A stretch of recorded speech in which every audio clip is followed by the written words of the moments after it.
very familiar.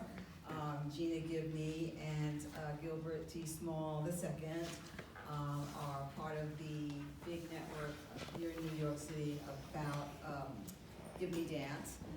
We invited Gina to talk to us about the pathway that was taken for the development of the company and the organization. And she's going to tag team with Gilbert, who serves as the company director, but also had other roles at Gibney beforehand. I think Gibney is a great example of how, again, under our umbrella of reimagining leadership and thinking in creative and artistic ways to cultivate leadership. I think her years of experience in this field, the ups, the downs, the all the way arounds, have really been a story of challenge and overcoming challenges and thinking beyond. And also, as a founder leader, sometimes I would imagine you had to step back or think about beyond Gina Gibney. Yeah. So please help me welcome Gina and Gilbert. Thank you. I'm Gina. I've heard that Cornelia said that there's no bullshit here, or something like that. So I think it'll be really interesting maybe to give you a little bit of a look under the hood, because the organization is big and it's grown so much. But let me tell you, it's challenging and it's complicated, and it has its highs and it has its lows. So I'm really eager to share the unvarnished version of that.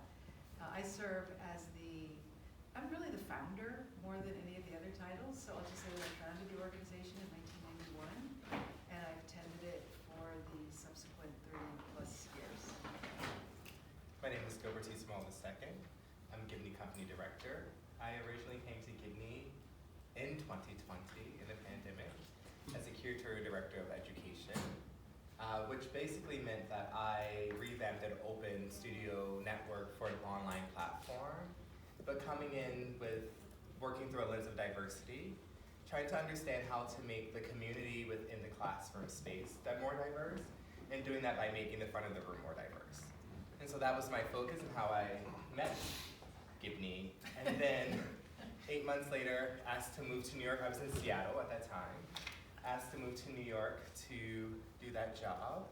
And I thought, I've been doing this job remotely. I don't know if I need to come back to New York. I wasn't quite ready to come back to New York at that point, but then there was an opportunity to be rehearsal director of Gibney Company, and they had recently expanded and had big endeavors in front of them, and so I wanted to come and be a part of that.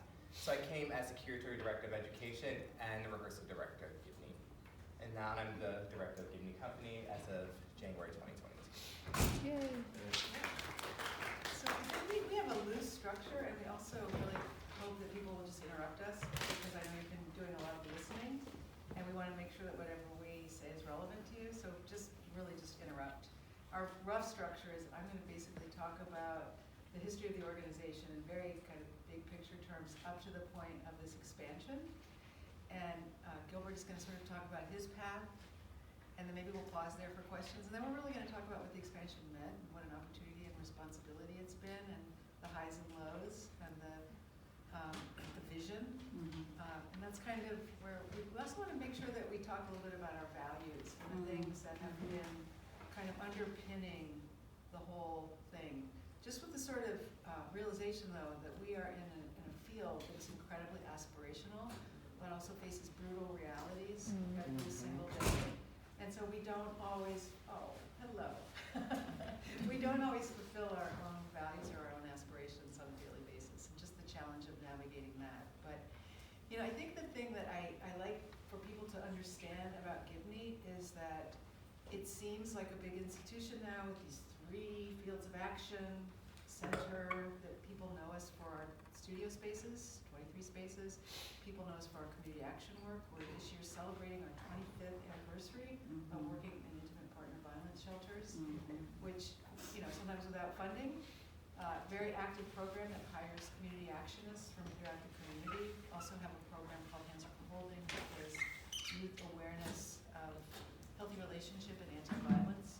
And then, of course, the company, which has changed the most and morphed throughout the years. But so many familiar faces, this is great. But really, the beginning of the story has so much in common with where we are now. I came to New York in the late 80s, mid to late 80s. I say late 80s, it's actually mid to late 80s. So, and I wanted to be a choreographer. I did my first concert at the Steinhardt studio in 1987 or 88. I really came here because I wanted to work with dancers collaboratively. I always wanted to be a choreographer from the time I decided to become a serious dancer, which was late in my trajectory. And I always wanted to be collaborative, and I always wanted to have my own studio so that we could really have a home, a creative home.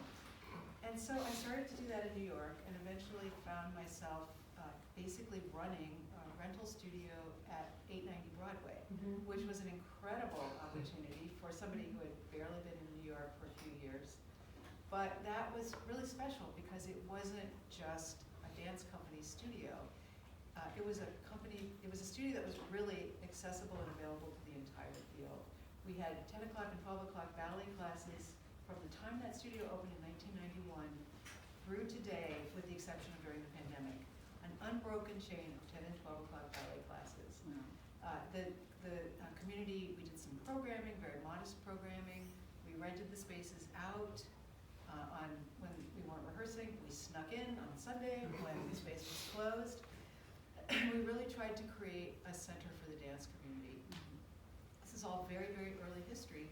And from the very beginning, we had a program that used dance to affect social change. Early on, we worked with Women in Need and did a series of benefits that raised money for women in need shelters. We worked with some of the kids and did a program called Full Circle Dance for Kids. And it really evolved.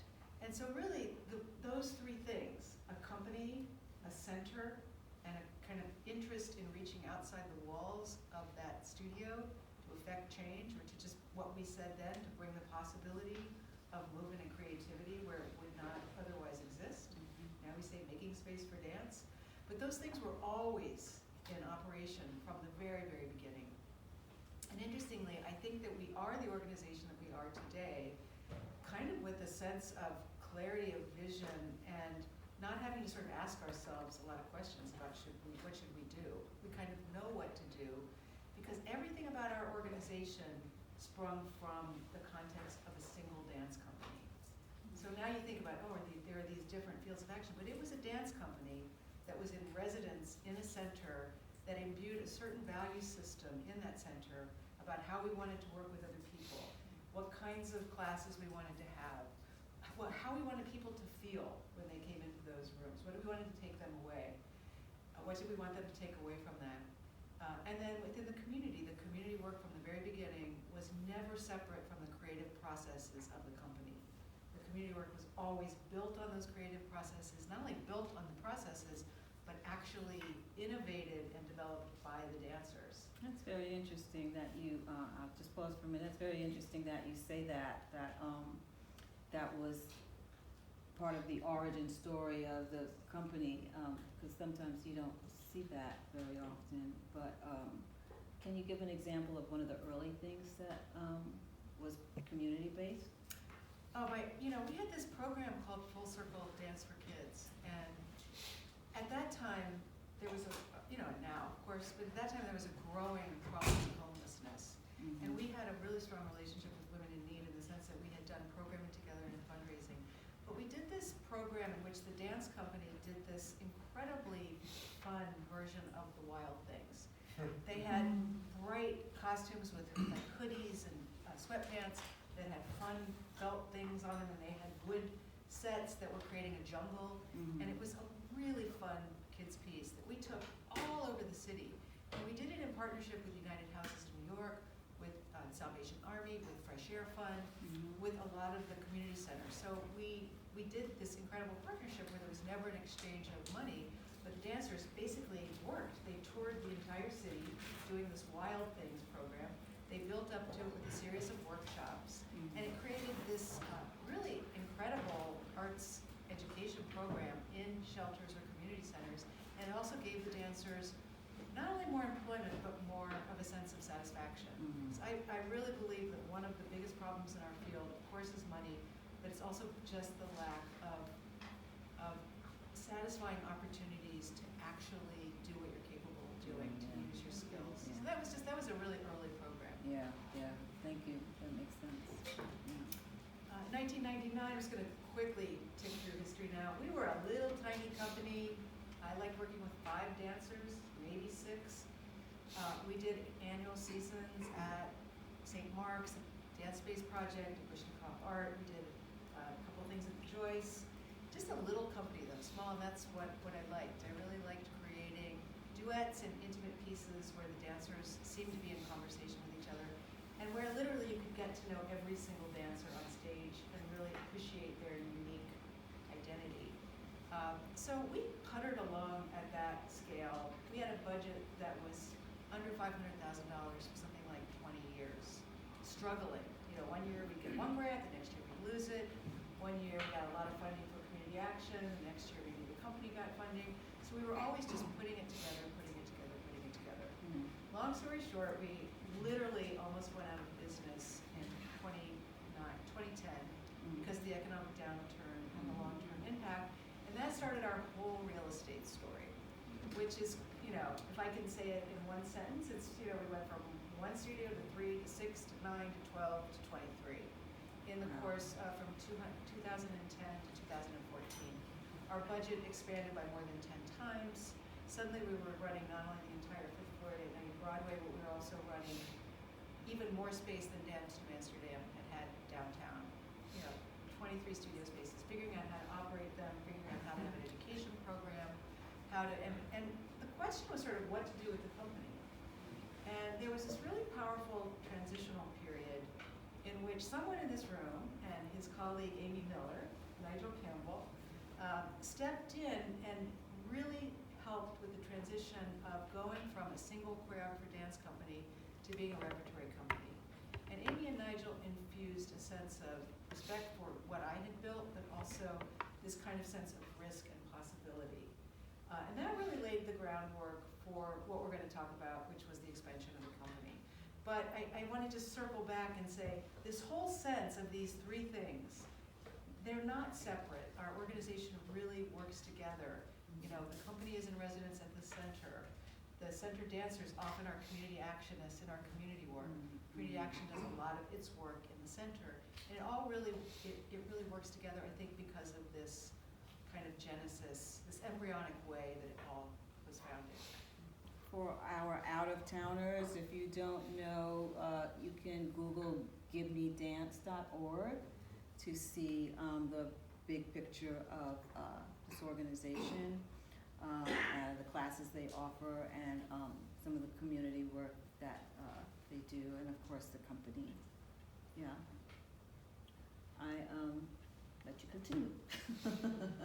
I think I'm gonna hand it to Gilbert. And you know, at some point I want to talk about maybe just briefly I'll say, you know, the values, the things that really.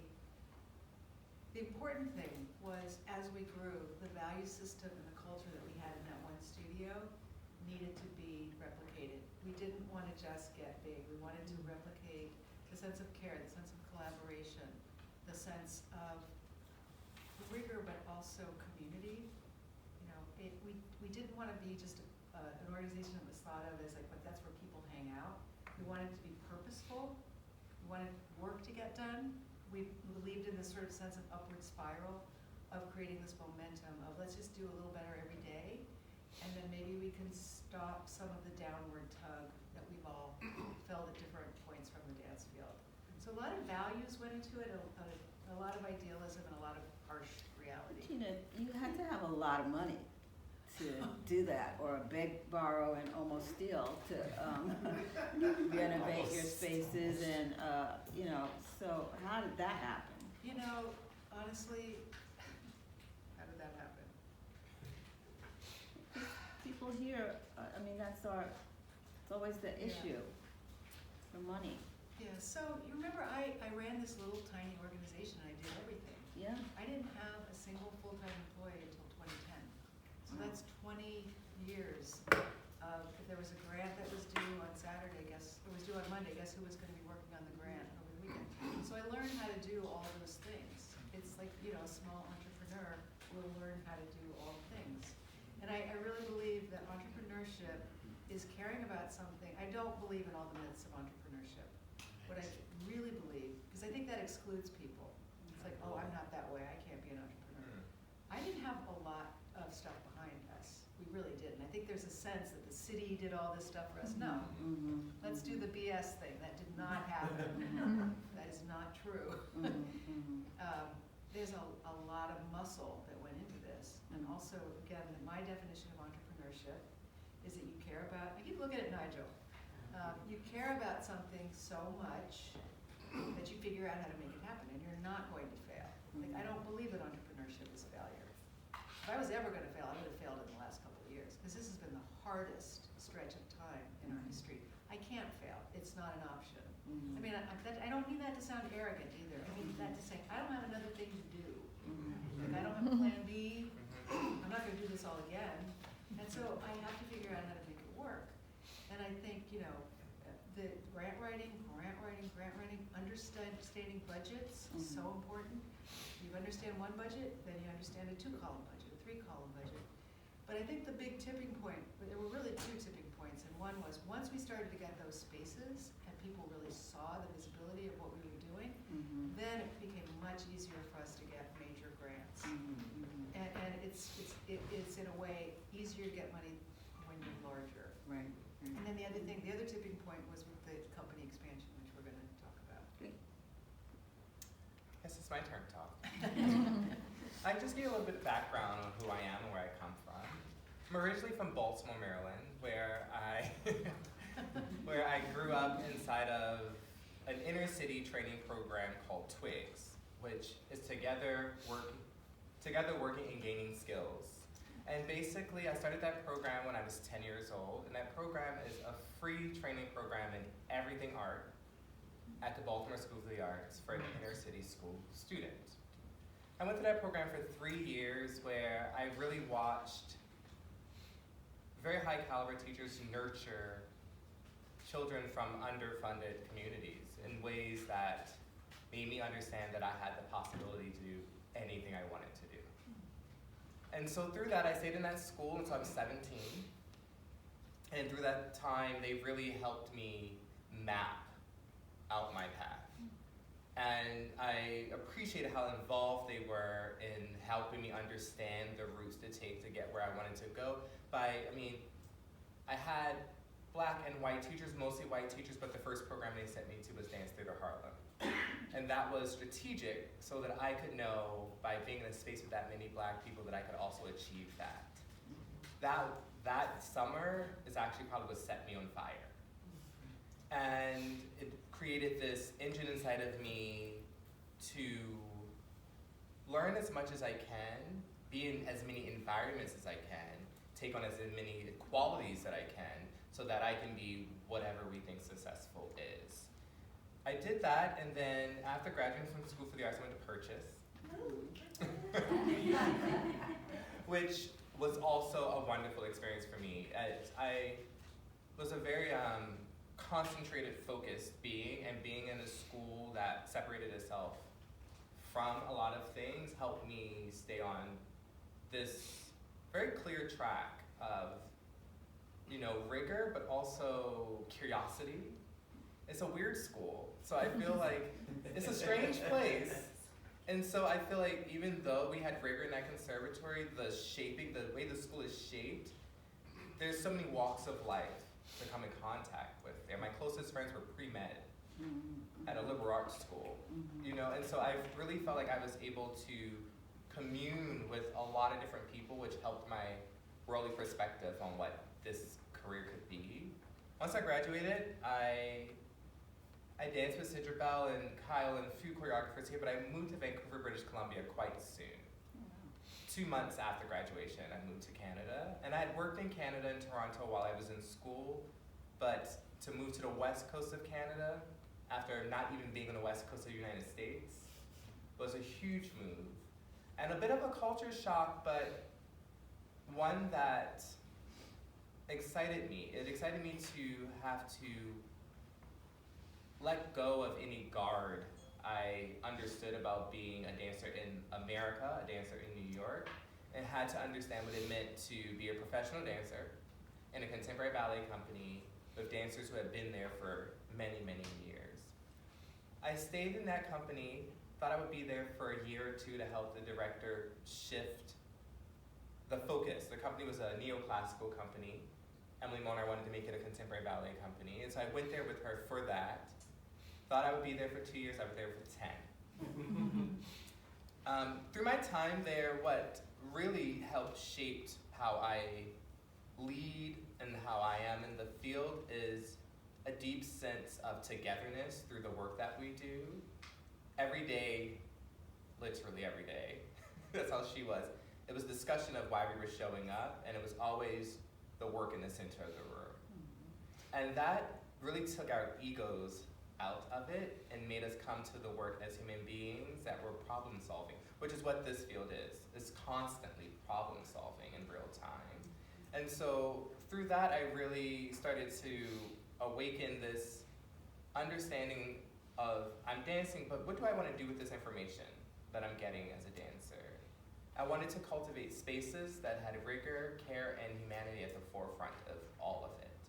And from there, I thought, you know, I'm not always seeing it, and I need to test this, but what do I think those things bring to the art that we're making that goes on stage?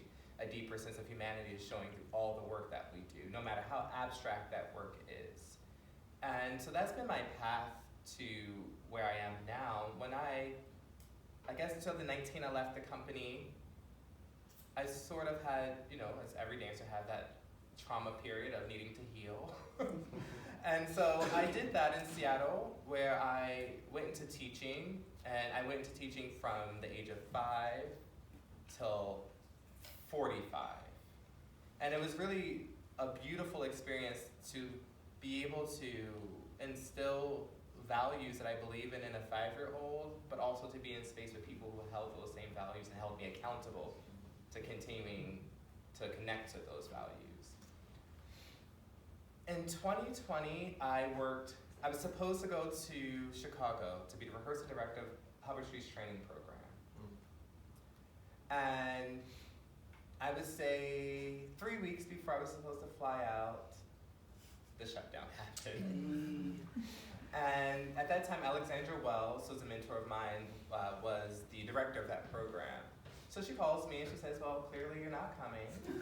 Everything's shut down. But in the fashion of Alexandra Wells, nothing is ever just done. 2 days later, she called me and she said, everything's going online, you have 44 students, revamp the program which you were gonna stage. I was supposed to stage 7 works to do an inner city tour. Revamp that, you're still gonna stage these works, but not 7 clearly, submit a new plan. I think I had 3 days, I submitted a new plan, staging 5 works. And works of Ohad, Crystal Pite, Robin Maneko Williams, these big dance works that are happening where we don't know where people are. In that program, I had 44 students that were all over the world. I had students who were in Australia, dancing at 12 at night, just to stay on the same schedule. It was such an incredible experience. I think it prepared me for what I'm doing now, but also just helped me understand that this field can be more resilient than sometimes we are. And so we staged those works, and every Friday on Zoom, we had a performance. And with Jonathan Alsbury, who works in Hubbard Street, we worked this system on Zoom where we also started to choreograph these videos. So people would turn off their videos, they'd populate, and we would invite people to this showing, and then we would do feedback sessions. So these dancers still felt that they had a community to support them, and they didn't feel like, oh, the world is shut down, so my idea of how I'm gonna grow within this field needs to shut down, but I can keep going. It started to help them create skills of resourcefulness in themselves beyond the program, and that's what was beautiful about being there for them in that way. I did that for a month, and it was incredible and life-changing, and then after that, it was Alexandra, my first time working together in that capacity. So afterwards, she says we have a postmortem, and she says, it's been really lovely working with you this way. You know, I'm going to Gibney. I would love to work with you, but you know, this is down the line, maybe a year. And I said, okay, great. I don't know where I'll be in a year, but I'll keep that in mind. 2 weeks later, she calls and she says, well, I know I said a year, but there's a position for a consultant for the education department if you are interested. And she knew my dream was, at that time, really to go back into the studio, be a rehearsal director, and I was courting with a few places. But something leading me to directorship and artistic directorship that I really needed to hone in on was administrative skills and building and curating skills. And so I decided, no, this is the path I need to take to gain those skills. And it threw me all in. It threw me all in. But this was during the pandemic? This was during the pandemic. Bringing new partnerships to Gibney, bringing street dance collectives to Gibney, understanding what respect for different communities in dance are and how we can honor all of them in our space was a big part of that time. So yes, it really, I feel like it sped up my trajectory a lot quicker than I even thought was gonna happen. But I really felt like I was held by history of this space in a way that I was gonna succeed in this. And so I did that for 8 months, and beautiful things came out of that. We created different programs for professional and pre-professional dancers. During the pandemic, Climate of Possibility was a program that we built that basically helped give skills, but also help dancers who were entering the field gain what they needed to step into the field. But we also had mid-level, and that was just a mid-level career dancers as well, who were thinking about transitioning and what else they needed for that. And so we created platforms and tracks for different pathways into that. That was really wonderful. And then yes, I came to Gibney in 2021 as rehearsal director, and they were working towards the Joyce, which was a big, big feat for Gibney Company. And when I came in, it was a room of, again, exquisite possibility. I remember my first day at 890 Studio 4, and I took class with the dancers, stood in the back of all of them, so I could understand them and their bodies first, and just continued to dream about the possibility of where this company could go beyond the Joyce. I know that was the focus then. Get to the Joyce. And you know, I come from a career that had done that. We prepared for that. And so I already was like, yes, we're getting to the Joyce, but where else are we going? What do we want to do with this company? And beyond dancing on these world stages, what do we want to say through our work? What do we want to say through our connection with our community? And how do we stay in community while achieving these goals? The thing that I think is very beautiful about Gibney Company is that it is inside of a central center space. That we are in connection with our community daily, in the middle of it. And it's not like, oh, the dancers come out and they come out of the room and all their friends, everybody is there. And so we're constantly in conversation about what we're doing, but also how can we take this art form forward together. And I teach an open class. I teach one of these 10 o'clock ballet classes that never ended every Tuesday. And that is such a fruitful space for me because I get to convene with the community. I get to aspire to a stronger field in that space, and we get to do that together. Rather than having a company and saying, oh, we are striving towards this, I get to do that with a lot of people in New York City. And that's what's important to me. Coming to New York, my question was, what is the best impact I can have on the field in New York? Not how can I be successful in my job in Gibney.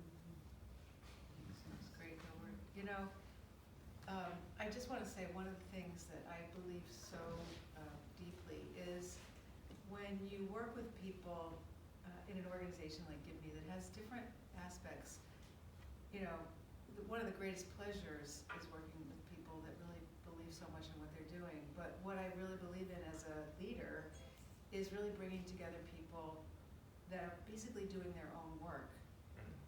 Gilbert is realizing his own vision as an artist. Yasmin Uzmerzafan is doing her life work within our community action program.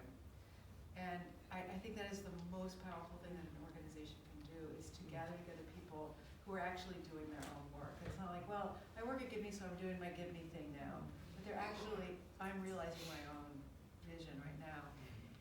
And similarly, I want to say that one of my favorite moments with Gilbert early on was when I had been somewhere, probably speaking to like a community action training group, and I had talked about our kind of philosophy that we've codified, that is basically look inside, reflect, speak through movement, express yourself, work together with other people, and take care of yourself and the group. That's a whole sort of lexicon that we use in our community work: reflect, express, collaborate, take care.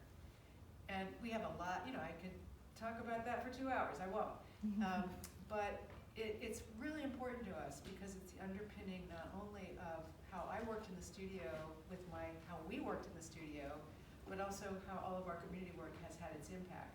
So I'm doing this training and I'm using this language, and I go and have a separate conversation with Gilbert, and I realize it's almost like somebody took that and translated it into another language, but it was exactly the same spirit, the same values, but it was expressed in your language and from your heart. And I get chills thinking about it, because it was just such a powerful moment to know that I had found someone who believed in what I believe in and could take it into the studio and translate it way, way beyond what I ever could have done as a company director. And that's great. That's progress.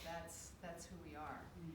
And, oh yeah, please. I was just thinking, I was around, in fact, I rented studio space from you. Oh, thank you. To answer your question, that's where the money comes in. Well, and what I'm hearing sometimes is, in some way, from both of you, is this desire to facilitate, to create space for other people to succeed. Yeah. You mentioned that. Yes. And I just don't want to, I remember renting space and having to wait for a few minutes because Terry O'Connor was in the space ahead of me, or other artists. And there was something about that makes this place unique. I came from San Francisco, where it was very like a scarcity mentality, and excuse my language, but in New York, we're all fucked, so let's all help each other. Yes. That's just that was a profound difference, and that there were institutions like Gibney creating those kinds of spaces that allowed us that facilitated our growth. That had no, why would you care? Well, obviously you did, because you created that space. And there's a lot of, I just feel gratitude for people who do that, because without that, many of us would have nowhere to go.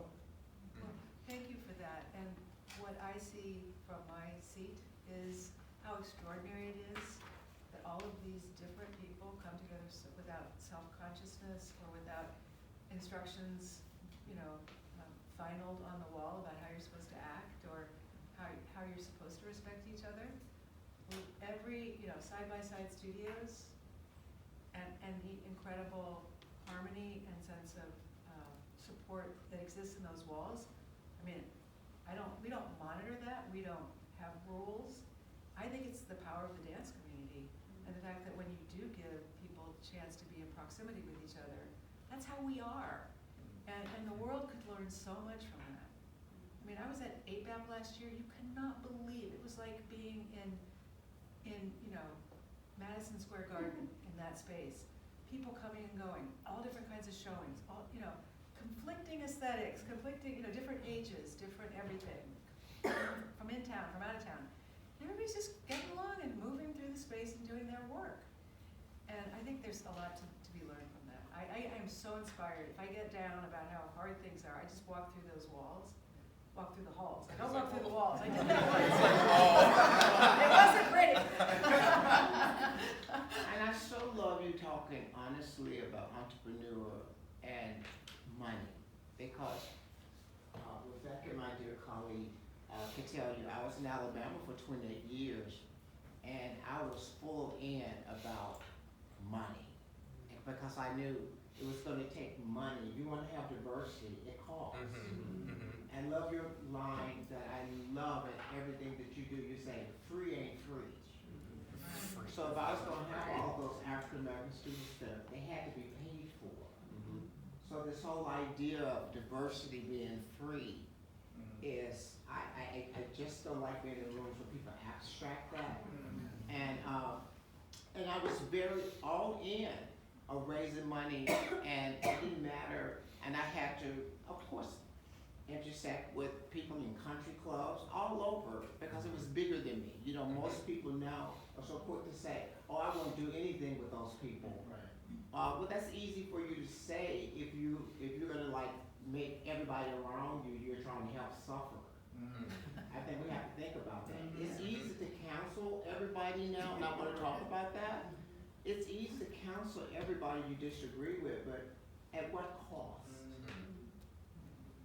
At what cost? With counseling everybody that we need to be in conversation with. And I always say to people, I wasn't going to raise a group of African American kids to be poorer than they came in. That wasn't education to me. No, never. Okay. Yeah.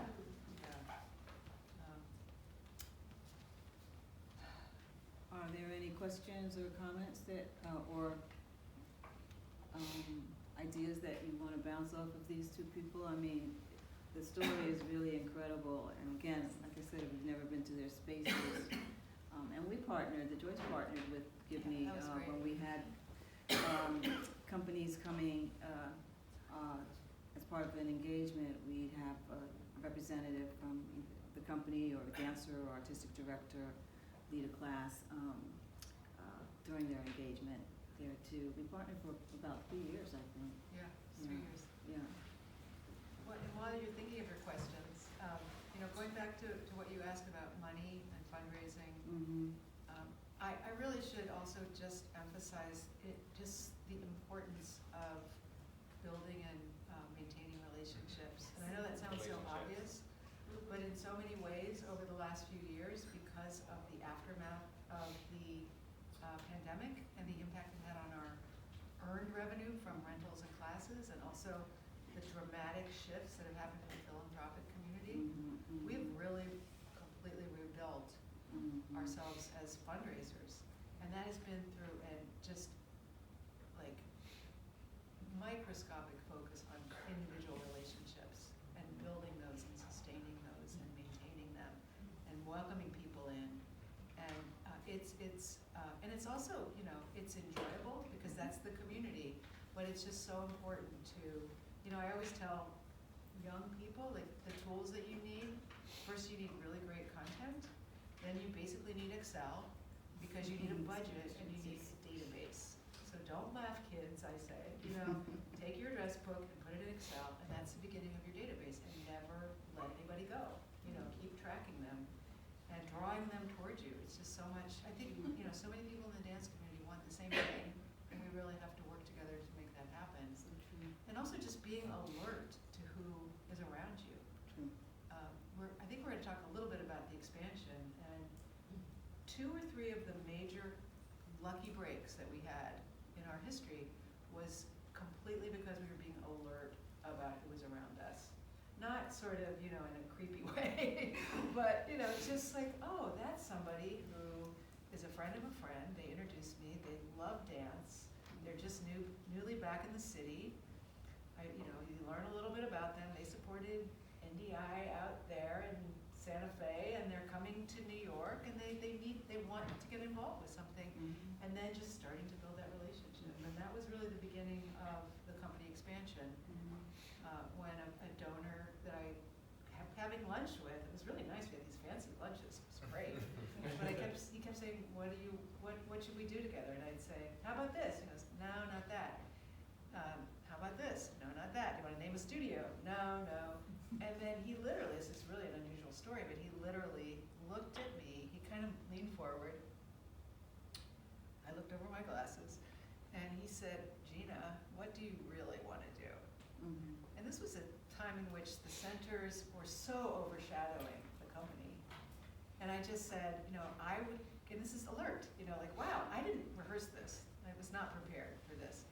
But, okay, I have a moment here. And somehow my intuition just came out of my mouth and said I would go back to our founding as a dance company, and I would expand the company into I was using a lot of big words, world-class repertory company that does work by renowned artists and brings together and retains in New York City some of the best dancers that come out of our conservatories in the United States. And he goes, let's do that. And then he put me through the ringer. It wasn't that easy for about 3 months, but it was that sort of honesty and alertness and finding those points of intersection that I think is really the crux of, that's a better answer to your earlier question. Yeah, that makes a lot of sense. Yeah, you just never know. Yeah, and the importance of relationships. Yeah, you just never know. You never know. Beautiful, beautiful. And Gina, do your dancers work year-round, or the contract of Gilbert? The dancers on 52-week contracts. 52-week contract, yeah. Yes, health insurance Wow. and physio, all is provided for them. Yes. And then, we also provide workshops and other ways of advancing them beyond their stage and performance needs. Really taking care of the full human being and making sure that these people feel ready and supported to do whatever's next for them, as well as leaders in the field, as artistic directors, as rehearsal directors, as people are building their own small Gibneys or, other training Taking programs. it to another town. Taking it to another, exactly. Taking it back home to their hometown or home college or whatever. Yes. Yeah. I was speaking to a potential choreographer for the company 2 weeks ago about impact and how I don't believe it needs to be something that everyone sees. I believe that my impact really starts in the studio, and then it ripples out to how those people take the way we share information back home, even if it's home for a week program that they're teaching, and how can that then take the entire landscape of the dance field in its entire country and lift it. And so, yes, we are constantly in dialogue with how we can better the field, and that's on a daily basis. In rehearsal, it's not a place, which I love. A lot of work happens, and they are great, fantastic artists, and we work, but if someone needs to have a conversation about the field in the middle of a rehearsal, it's not always, if this time crunch is different, but it's not so precious that we can't stop and talk about what we're doing. So we can make sure that what we're doing and preparing for has the values of what we're talking about inside of it. That's just how we constantly remind ourselves of why we show up. Yeah. And I would say too that it's some of these things are really challenging. It's again this area where your ideals really kind of bump up against reality. Like a few areas where that shows up. We want to have a really healthy working culture and healthy power dynamics within the studio. Can't always control every choreographer that comes in, and there are really difficult situations. We have a lot of work that needs to get done, so it becomes very important. The dialogue with the choreographers, the curation of the choreographers, because that value system is really important to us. We want that to be healthy. We don't want there to be really skewed power dynamics or unhealthy behavior. The other thing is every dancer has a fellowship. It is really challenging when you are rehearsing full-time for those dancers. At different points in the company's history where we had more flex time, it was different. When you're rehearsing, pretty much, you're taking class at 10 and then pretty much rehearsing straight through to 6. It's really hard to do a fellowship, but we're kind of rescaling that. So again, it's like this ideal that you should have this fellowship and that should be part of what being a Gibney company means. But boy, is it hard to sustain this artistic level and also have the dancers doing these fellowships. And we also offer some choreographic fellowships and some other things.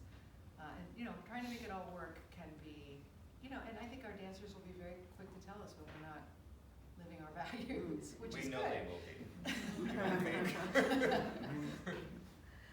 are some of the choreographers you're working with for your next season?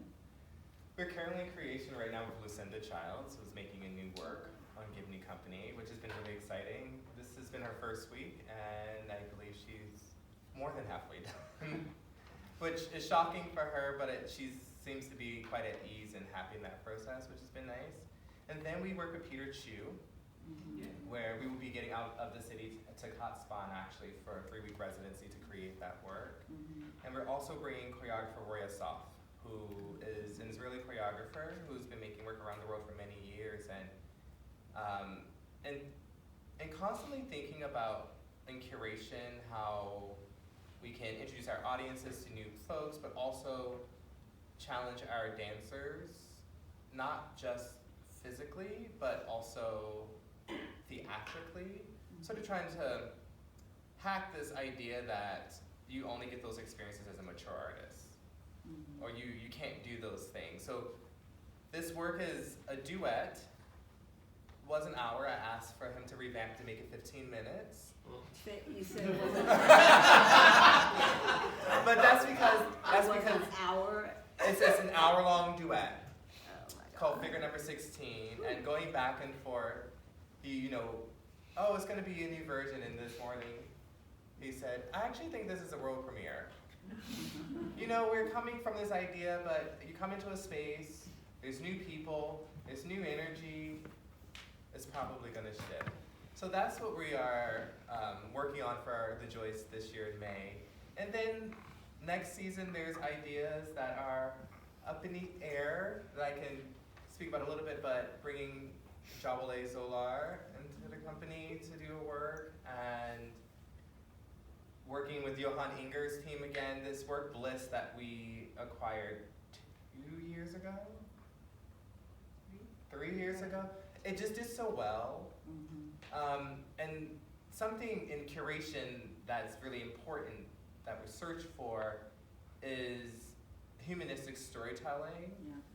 And that can be in the most narrative way or in the most abstract way, but we want to see relationships and people on stage in real time. Something you said earlier that I found really fascinating, that we never talked about, was this idea that you worked with 5 people because you wanted everyone to know who was in the work. So even though there's more people in the company, a part of the way that I like to work and rehearse the dancers is we are working towards the same goal, with the same intention, but I actually don't want anyone to look exactly the same.